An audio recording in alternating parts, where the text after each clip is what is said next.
Chapter 7. There is considerable dispute about what happened next. I've been the object of ridicule at several dinner parties when the vicar has told highly amusing stories about my bungling incompetence and crass stupidity in dealing with the events over the next few minutes. I prefer my version of events and reserve the right to lie unashamedly when it suits my purpose. Rule 8, the truth is whatever I say it is. So, my meeting with the man with the orange eyebrow. On fixing him in my crosshairs, so to speak, I blanked out all distractions and pushed my way through the people crowded onto the floor. I suspect that most eyes in the house were still fixed on me, fresh from the vicar's latest punk works for free joke, whatever, but I neither cared nor noticed. On reaching my quarry, I still had no formal plan. He was as rough a thug as I've ever seen, and I've seen quite a few, including the scarifying one that swears at me every morning from the mirror. And that one, I must add, is particularly ugly when plucking his nasal hairs. Absolutely, positively disgusting. Sorry, enough. This is not the place for more attempts at humour. I approached my villain from behind and was a bit shaken and stirred to notice that he had eyes on the back of his head. Literally. His scalp was scraped clean with an entire fizzog tattooed on the back. And to cap it all, to excuse the pun, he was wearing a backwards baseball cap. The effect, as I walked towards him, was of a rather shadowy face peering from underneath a hat, complete with the obligatory sunglasses sitting on the rim. Not what you want to see when approaching a suspect for the first time. From behind. And if that were not enough, his back had more muscles on it than most men's chests, so that walking towards him with his ghost-like tattooed eyes and t-shirt saying, "This way up," you could have thought that he was facing you until you realised that his legs were bent completely the wrong way round, like an Action Man doll with his arms and legs on back to front. And despite all this, I persevered. The vicar may mock, but I think I can justifiably claim to have showed great bravery in the effort to defend him. I tapped the man on the shoulder until he turned to look at me with his real face, which was little more appealing than the fake one.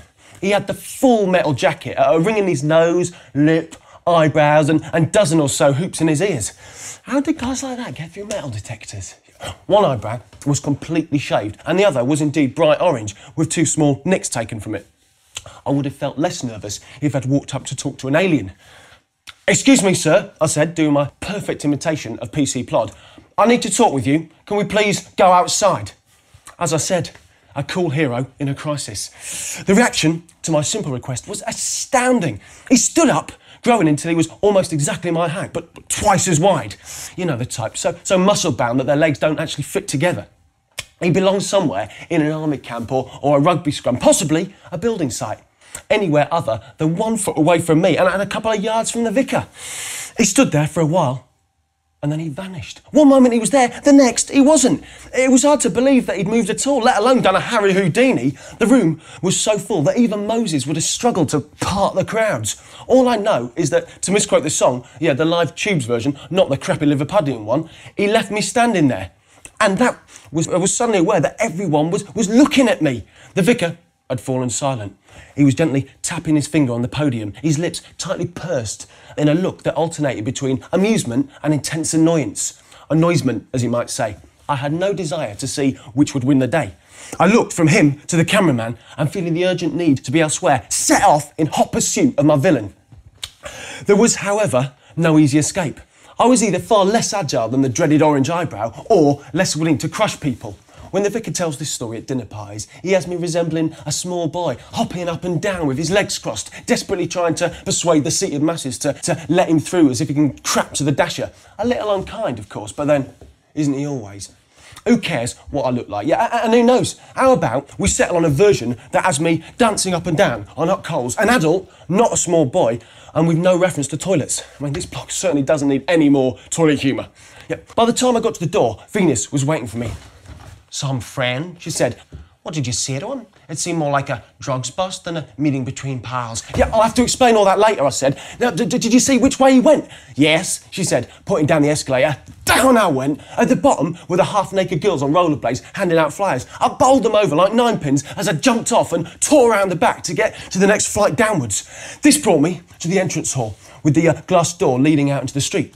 I had no way of knowing which way he'd gone, so I slowed up and stood guard just outside the building, taking my breath back. The pavement was full of people with their silly yellow Meadone passes, just like mine, but no one, thankfully, was either orange eyebrowed or had a face tattooed on the back of their head. I thought for a second that I caught a glimpse of him inside the Free Music Forum's red double-decker bus, but the large metal door at the back, a rather crude addition, was firmly padlocked. Thank bloody goodness, as my pulse slowly returned to normal. I was increasingly relieved that I'd not been able to find him, all £300 or whatever it weighed. So, what was all that about? Venus asked me. And I wish I knew, Punksters.